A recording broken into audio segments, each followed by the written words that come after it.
U luister na Storytyd saam Stella, aangebied deur Estel Rousseau. 'n Vervolgverhaal. As die wêreld om jou kantel, geskryf deur Ellen K. Wood.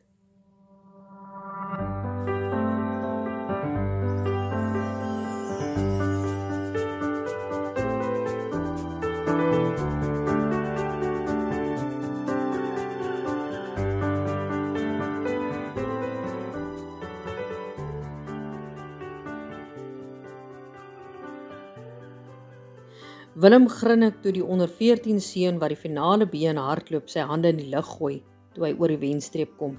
Hy weet, dis 'n groot taboe in die skool. Te windgat. Hy wonder watter man se onderwyser gaan daardie ouetjie eerste aanspreek en reghelp.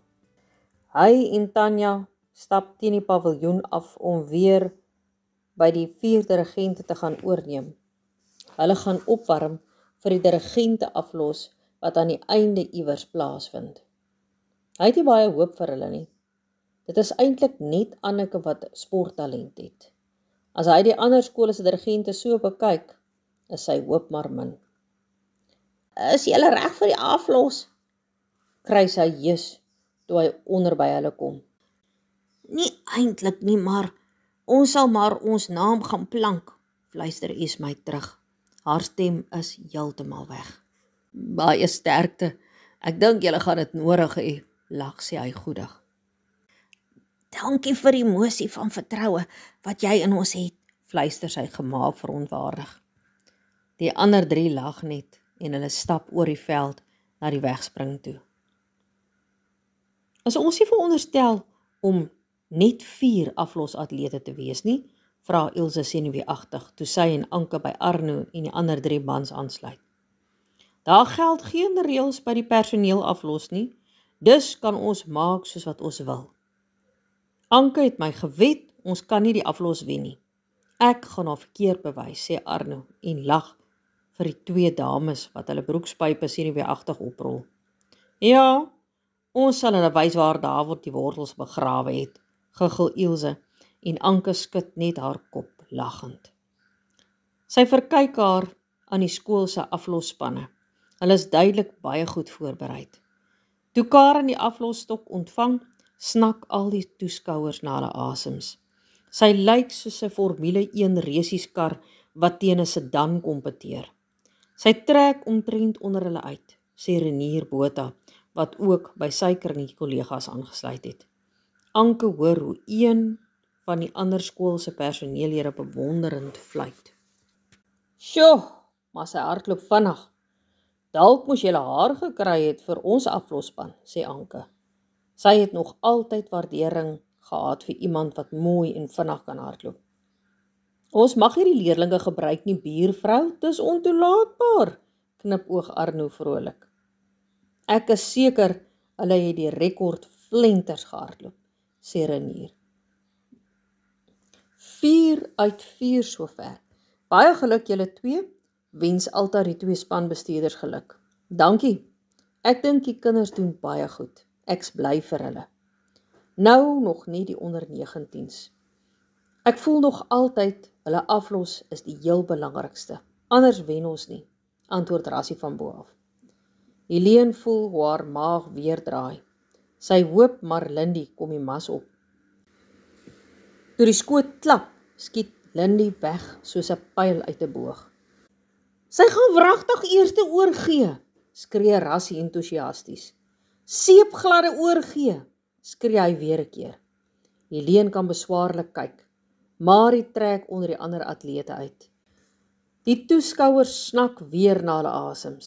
Weer seepglad, roep Rassie weer 'n keer uit. Helene is so trots op Nonkie. Haar tydsberekening was perfek. Toe sy die stokkie die laaste keer oorgee, spring Helene op en af. Sy weet dis verby. Dis die eerste keer in al die jare dat al 5 die dogterspanne wen. Alta skud haar hand en lag opgewonde. Nog 'n rekord, sê sy, toe sy na die horlosie kyk. Die laaste ene, Rassie, sê Helene entoesiasties. Sy kan haar opgewondenheid skaars verberg. Willem kyk na Marnus wat meters van hom af gereed maak vir hulle aflos. Hy fokus op die kolle op die baan en meet sy tree doelgerig uit. Sterkte Marnus, moedig van die sanggroep meisietjies hom bewonderend aan. Willem glimlag. Oor die jare het hy al daaraan gewoond geraak dat Marnus 'n haan onder die henne is. Sy hart trek effens in mekaar. Vir die eerste keer vandag dink hy aan die bekleierery tussen hom en sy maats en aan Etienne se teleurstellende optrede. Hy voel diep seer gemaak. Aan die een kant wens hy hulle verloor hierdie aflos, maar aan die ander kant besef hy dit is lelik van hom. Dis lojaal teenoor die skool. Dit sal vir hom sleg wees as hulle nie meer sy vriende wil wees nie. Willem is bly toe Marnus die stokkie seepglad hier reg voor hom kry en onder die ander atlete uittrek. Hy wat Willem is kon nog nooit verstaan hoekom die vinnigste atleet hier agter hardloop en nie wenpaal toe nie.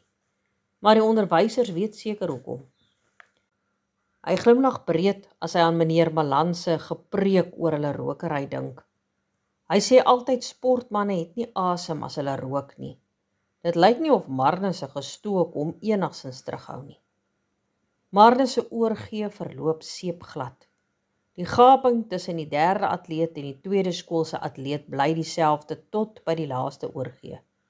Toe Leon die stokkie seepglad kry, begin Willem al op en af te spring en gooi sy hande triomfantlik in die lug. Hulle gaan so waar al die aflosse wen. Fantasties! Helene en Rassie skud lachend blad met die aflosatlete wat uitbundig om hulle saamkoek agter die wenpaal paviljoen. Hulle is oorstelp van vreugde. Meneer, ons het hulle 'n behoorlike aflosles gegee, basyn een van die seuns het hardop uit. Shh, mens vryf dit nie so onder ander se neuse nie, betug Helene hulle dadelik en kyk skuldig na die ander skoolse atlete wat bek af rond staan. Sy weet dis nie lekker om so te verloor nie. Juffrou Hofman, oppas vir 'n hammy trek, nie? Hier is nie 'n dansbaan nie, terg Rassie die jong onderwyseres voordat hulle oorbeweeg na hulle oorgee toe. Ek sal my bes probeer, meneer, antwoord sy blosend. Sy besef die senior onderwyser terg haar. Willem se vermoede was in die kol oor die dirigente aflos. Vanaf die wegspring is dit duidelik hulle skool gaan ver verloor. Hul taktiek was ook nie realisties nie, want Esmy hardloop wenpaal toe. Agter ons kom ook in die kraal, Esmy, kondig meneer Tron kliphard oor die luidspreker aan, toe sy heel laaste oor die wenpaal duik. Die hele paviljoen skaterlag. Sy kyk hom eers verontwaardig aan, maar lag dan tog lekker saam. Sy weet sy is nie 'n atleet nie. Arno gaan die pot missit as hy dink hulle gaan vinniger wees met 6 atlete, merk Renier op teenoor die ander kollegas wat nou in 'n kring langs die wenpaal sit om die personeel aflos gade te slaan. Ek sien hy het 2 oudskooliere in die personeel aflos. Hulle was so teleurgestel omdat daar nie genoeg atlete vir 'n tweede oudskoolier aflos was nie. Toe gebruik hy hulle maar. Hy besef nie 'n mens verloor baie spoed by oorgee as dit nie ingeoefen is nie, beaam Rassie. Almal sit in afwagting en kyk. Meneer Malan is daarom nie onder 'n kalkoen uitgebroei nie. Maar Havenga en meneer Wessels hardloop die eerste 100 meter. Dan gee hy oor aan die oudskooliere wat weer 'n bietjie veld wen oor die volgende 2 oorgee. Anke volg weer net vir 30 meter. Laastens hardloop Arno wenpaal toe. Anke spring natuurlik hopeloos te laat weg en voel na die stokkie. Gelukkig het sy regs in haar baan gebly, soos die oudskoolier gesê het. Anders het hy haar onderste bo gehardloop. Hulle verloor baie veld as gevolg hiervan, en toe sy die stokkie aan Arno oorgee, is hy en een van die ander onderwysers nek aan nek. Die paviljoene dawer soos die toeskouers gil en op die agterste sinke slaan. Anke se bobeenspiere brand. Dit voel of sy 3000 meter gehardloop het, nie net 30 nie. Maar sy kom dit skaars agter. Sy het nie besef Arno so vinnig nie. Toe hy oor die wenpaal duik vir 'n naalskraapse oorwinning, jubel sy saam met die toeskouers en hardloop die res van die afstand vinnig klaar om hom geluk te wens. Die 6 van hulle doen 'n oorwinningsdans onder die luide gejuig van die kinders. Meneer Tronski 2 keer vinnig na mekaar met sy afsetterpistool om die byeenkoms as afgehandel te verklaar. Helene se moe bene vou dankbaar onder mekaar in toe sy op die gras neersak. Sy is omring deur 'n grosblou personeelhempies. Tussen hulle en die sangers sit al die interatlete. Helene kyk na die rooi gebrande gesiggies en die bloedrooi oë. Daar is elke jaar kinders wat nie ag slaan op hulle waarskuwings oor die son nie en dan bloedrooi verbrand. Die waaie van meneer Tron se bene is alweer blou gebrand van die dag se son. As afsetter kan hy nêrens skuil nie. Die heerlike samesyn en trots van die Enterprise-uitdeling kon Helene nog nêrens anders in die kalenderjaar vind nie. Sy skryf bevoorbaat neer wie die Junior Vitrix Loderum gaan wees. Met 4 rekords kan dit net Karen wees. Al die ander ouderdomsbekers kan sy nie uit die vuis uit voorspel nie.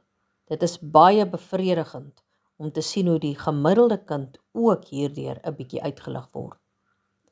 Anke staan saam met die ander sangjuffrouens reg by die dirigente en sangers. Die aankondiger vra dat elke skool vir oulaas 'n liedjie sing terwyl die finale punteverwerking gedoen word. Briljantjie is die immer gewilde afsluitingslied voordat die sang tot einde kom. Anke en die ander sangdames sing en dans uit volle bors saam tot die kinders se vermaak. Sy straal van geluk. Nog nooit van tevore was sy so gelukkig soos nou nie. Sy hoort hier wil sy wees. Vir die eerste keer in haar lewe voel sy deel van 'n span, van iets groots. Sy besef sy het eintlik baie in haar lewe gemis, omdat sy altyd besig was met dans. Die dans was lekker, maar dit was net sy en Frans. Daar was nooit tyd vir enige iets of enige iemand anders nie. Hierdie is anders, baie lekkerder. 3 weke gelede het sy daagliks gevoel om handdoek in te gooi, maar nou wil sy nie meer nie. Sy sal maklik die res van haar lewe hier kan wees. Met elke trofee wat hulle skool inpalm, swel Willem se bors van trots. Met uitsondering van net 3 trofee maak hulle skoon skip. Hy is oortuig daarvan, hulle gaan die sangbeker ook wen en dat Anneke die dirigent van die dag gaan wees. Daar bestaan by hom geen twyfel nie. Die ander 3 was ook goed, dink hy effens skuldig, maar nie een so goed soos sy nie. Uiteindelik breek die oomblik aan. Die dirigent van die dag is... Willem is oorbluf. Hy kan nie eers meer die naam onthou nie. Hy sien net die seun wat trots oor die veld stap, onder luide toejuiging van sy skool. Hoe is dit moontlik? Dit moet 'n fout wees. Die 4 dirigente klap beleefd hande, maar hulle teleurstelling is duidelik. Hy kan hulle nie kwaadlik neem nie. Selfs die sangjuffrouens lyk bekaf. Dan die sangbeker. Daar is 'n skamele 2 punte verskil tussen die wenner en die naaswenner. Die naaste wat dit in jare was, hoor Willem die aankondiger se stem. Die wenner met 148 punte is Suikerbosrand. Die sanggroep is verpletterd. Hulle is tweede na al hulle harde werk. Trane loop openlik oor talle verslae gesigte. Willem kry knop in die keel toe hy na Anneke en Esmy kyk wat albei afgehaal lyk. Hy luister nie na die aankondiger nie. Klap net meganies hande toe Marie en Leon die atletiek wenbeker trots ontvang. Die hoof, personeel en atlete klap trots vir die sangers hande. Hulle het nie gewen nie, maar het moedig probeer. Dan sing almal die skoollied uit volle bors saam. Die sangers stuur swart sakke om. Toe die laaste kind weg is hulle paviljoen silwerskoon. As net hy het ook getel het ons beslis gewen, sê Willem nikkerig vir die groepie dirigente, terwyl hy kyk hoe die VLR en die graad 8s die gemors opruim waar die ander skole gesit het. Toe maar Willem, ek dink julle was fantasties. Ons is trots op julle, troos juffrou Olofse. Helene druk die yskoue koeldrank teen haar gesig. Dis salig. Die personeel sit gesellig in 'n groot kring agter die verversingslokaal en geniet die kos wat spesiaal vir hulle voorberei is as 'n beloning vir die dag se harde werk.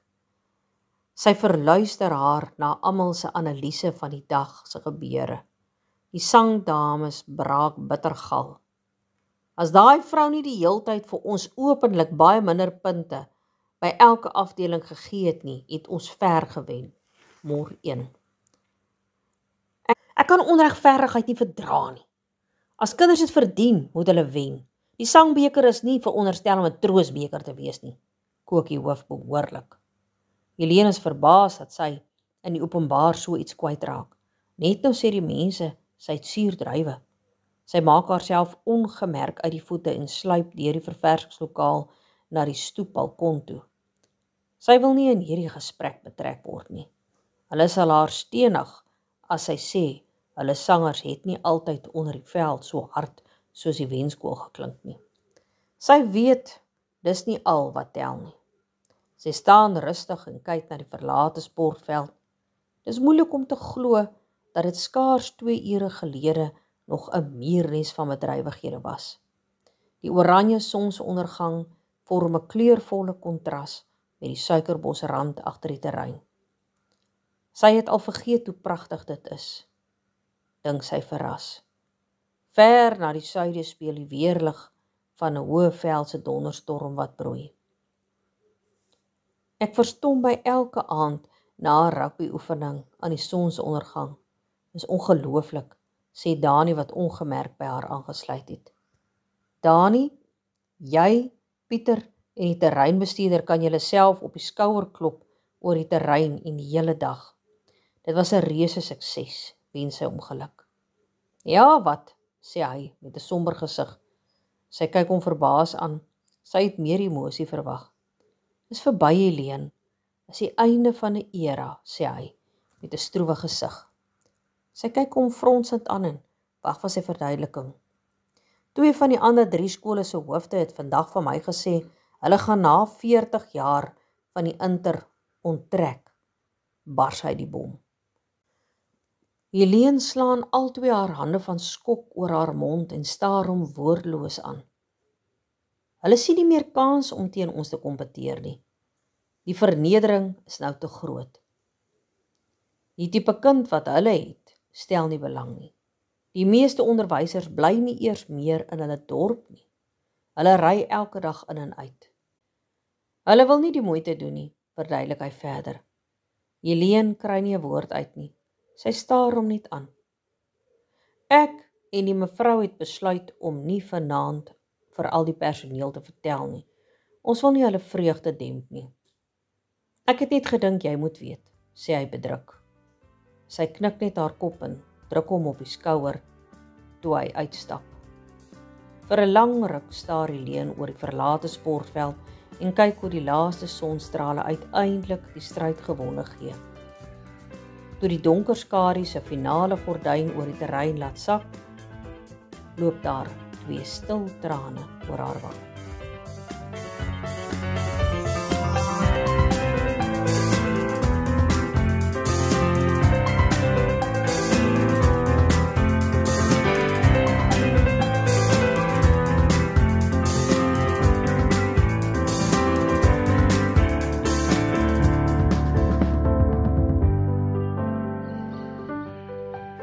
Skakel gerus môre weer in vir nog 'n episode.